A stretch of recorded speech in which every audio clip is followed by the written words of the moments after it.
You know, the kind of town where everyone knows everyone?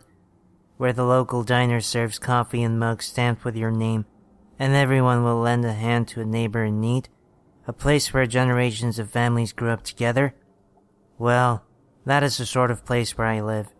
Sure, it is a bit rustic. Hell, I barely have reliable internet, but it is nice enough for us. It's the kind of place where time feels like it's standing still, except for one thing, the nights. The nights here are a little different. I've lived here all my life, and there's no place I'd rather be. Or at least, that's what I used to think.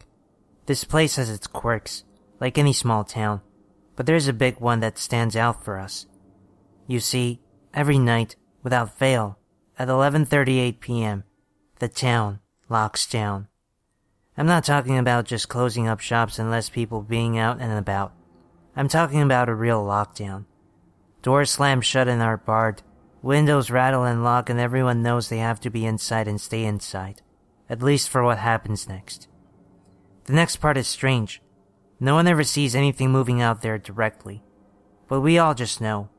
We just know that, somehow, something outside is trying to get in. An eerie silence falls over the streets. It's like the whole town is holding its breath. Then in 12 minutes exactly, it's just over. I've always wondered why it happens at exactly 11:38 p.m. People here don't talk about it much, but when they do, they whisper. They say it's just the way things are, that it's been happening for as long as anyone can remember. But I know better. I've seen it, whatever it is. The first time I noticed it, I was still pretty young. I think I was 10 or 11. I'd stayed up late reading some of my favorite comic books. My parents warned me, like many other kids in town, that we had to go to bed early. But if we did get up, then absolutely no leaving the house or leaving any windows or doors open. I was not asleep, but was still following the rules, when I heard the strangest sound. It was a low, guttural hum that seemed to vibrate through the walls. I looked out the window, and that's when I saw it. The streets were empty, but there was a presence. It's hard to describe. It wasn't a person or an animal. It was something else. Something that didn't feel like it belonged. It moved with this strange, jerky motion, like it wasn't entirely in control of its own body. It radiated a disturbing sense of distortion that made my head hurt, and my eyes had a difficult time focusing on it. I could feel this overwhelming sense of hunger that made my skin crawl. Before I knew it, it was over. It had passed my house, and I realized I had been staring out my window in a hypnotic daze. It was almost midnight, and I went to sleep and did not tell my parents about the disturbing thing I had seen. I didn't see it again for years, but the feeling never left. Every night at 11:38, on the dot, when the town shuts down, I know it is there. We all try to act like it's not, just behave like we have a strict curfew and that nothing is really out there. Yet, the people who are too bold or foolish and think that it's nothing, well, they don't last long. Those of us who are still here know that whatever that thing is, it's out there, stalking, hunting, looking for anything, an open window, a cracked door. Disappearances are frequent, especially for such a small town. The police have a whole song and dance for anyone who goes missing from the outside. But when it is a resident, well, it is more of a case where the families of the victims are reprimanded for not having known better. No one knows why the window of time is so mercifully brief. Almost just as suddenly as it starts, it's over. By 11:50 p.m., the streets are quiet again, and the town feels normal. But it's not normal. It never was. People here have learned to live with it. They lock their doors, shut their windows, and pretend it's not happening. I asked my parents why we don't just move, and they never give me a good answer. All they said was, it wouldn't do any good. We have to endure. It has to be here. It is safer for everyone if it's here. It did not make sense. I know people can get attached to places, but it felt crazy to me. I couldn't just pretend this was normal. Not after what I saw. Not after what I felt. There was something out there, and it was worse than anyone would believe. It was just recently that I saw it again. It was a normal night. At least as normal as nights could be in my town. I was getting ready to go to bed when I noticed that my cat Quincy was missing. I looked everywhere, but I couldn't find him. Then I heard something and looked through the window to spot a familiar shape and my heart sank. He was outside. He must have gotten out when I had come earlier and was sauntering along the sidewalk, clueless to the impending danger. The time was 11:36 p.m. I had no idea if the creature did anything to animals, but I did not want to find out. I had never let Quincy outside before, and he did not come back to my shouted calls for his return. I had to do something dangerous and stupid to save him. I rushed outside, sprinting toward him, and trying to grab him and bring him in before it was too late. I managed to reach him and pick him up, but then I froze when I sensed a presence as I was scrambling back to my door. Quincy's ears folded back and he hissed.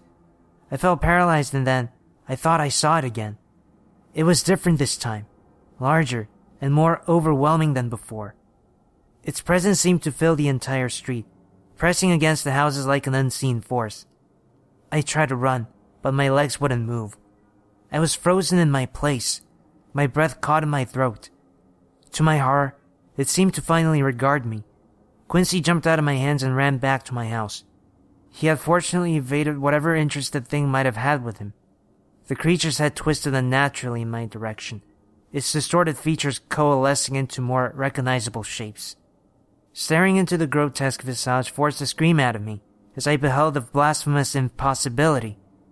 I turned and sprinted away, screaming like a maniac, my heart hammering against my ribcage with such force that each beat felt like it might crack my chest open. The sound of its pursuit echoed behind me, a wet slapping noise like a monstrous jellyfish gliding across the ground.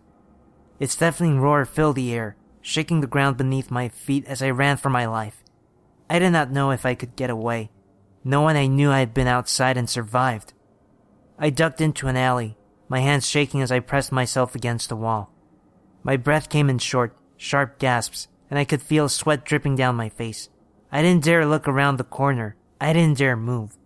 And then I heard the harrowing screams. They sliced through the air, piercing and full of terror. My heart raced as I strained to see who was making them, but all I could make out were shadowy figures caught in the open. The screams were short, sharp, and then they were swallowed by the night. The deafening silence that followed only added to the fear weighing down on me. I stayed pressed against the wall, trying to make myself as small and invisible as possible. The darkness seemed to come alive with every creak and rustle, amplifying my fear. I held my breath until I heard the sound of the creature moving away, and then, just like that, it was gone. But the eerie stillness lingered, haunting me even after the clock struck 11:50 p.m. The streets were once again quiet, but my nerves were still on edge. I stumbled back to my house, every step feeling like a race against time. Quincy waited anxiously at the door and bolted inside with me, seeking shelter inside. The horrible night had left me shaken, but grateful to be alive. Whatever that thing is, it does not belong in this world. It is not of this time or place, and its presence is so unsettling. It makes your mind ache just to catch a glimpse of it. No one can tell of its origins. Maybe they're lost in the depths of history, but whatever its history, it remains, always there, lurking in the shadows every night without fail. At that point, I did the one thing you probably think everyone should have done by now. I left my hometown. I moved to the largest city I could reach to get away from it all. My parents did not approve. In fact, they tried to tell me I could not go.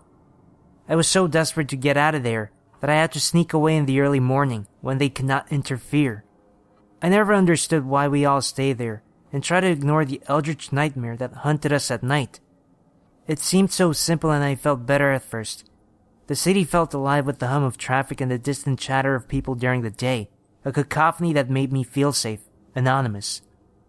Indeed, I thought I'd left the nightmare behind, that the creature was just a memory, a relic of a past I could bury. My new apartment is a cozy studio on the 5th floor, with a view of the bustling streets below, high enough where looking out the window does not fill me with dread at night. Unfortunately, something happened last night that has shattered the fragile illusion of my peaceful transition. On the first night in my new place, I sat on the edge of my bed, flipping through a magazine to distract myself from the creeping unease that had settled in the pit of my stomach. The clock on the nightstand read 11:28 p.m. I told myself I was being paranoid, that the creature was gone, that I was safe now. But the weight of the past lingered, a shadow in the corner of my mind that I couldn't shake. By 11:38 p.m., the city outside my window was eerily quiet. The usual sounds of traffic and distant music had faded, replaced by an unsettling stillness. I tried to focus on the magazine, but my eyes kept drifting towards the window, the darkness beyond the glass pressing in on me. And then, I heard it, a soft, tentative tap against the pane. My heart skipped a beat. I froze, the magazine slipping from my fingers and falling to the floor. The sound was light, almost imperceptible, but it sent a chilling coursing through my veins. I told myself it was nothing, I was just being paranoid. But then, it came again, another tap, this time more insistent. I didn't move. I didn't breathe. My eyes were fixed on the window, the darkness beyond it seeming to pulse with a life of its own. The tapping stopped, and for a moment there was nothing but silence. Then, a faint scratching sound, like claws on glass. My heart sank. I knew that sound. I knew what it meant. Slowly, with my legs trembling beneath me, I rose from the bed and approached the window. My hand reached for the curtain, hesitated, and then, with a deep, shaky breath, I pulled it back. What I saw made me freeze in terror. The creature was perched on the fire escape outside my window, its twisted from silhouetted against the moonlit sky. Its eyes glowed with an unnatural light, and its presence seemed to fill the room, pressing in on me with an unspeakable horror. I tried to scream, but the sound caught in my throat. The creature's head tilted to the side, its gaze locked on mine, and I felt a wave of dread wash over me. It was here. It had followed me, and then, as if in slow motion, its mouth opened, revealing rows of jagged teeth, and it let out a low, guttural sound. The sound shattered the paralysis that held me in place. I stumbled back, my voice finally breaking free in a raw, terrified scream. The creature's form seemed to blur and shift, its presence filling the room with an unspeakable darkness. And then, everything went black. I regained consciousness, and I know it is not over. There is no escape from this thing that has followed me. I consider what my parents had said when I asked them why we never moved. Then, with dawning horror, I realized the truth of their words. It is safer for everyone if it's here. They did not mean it was safer for us. They meant it was safer for everyone else. They knew the danger. They stayed to keep it there. Now, in my ignorance, I've made a huge mistake.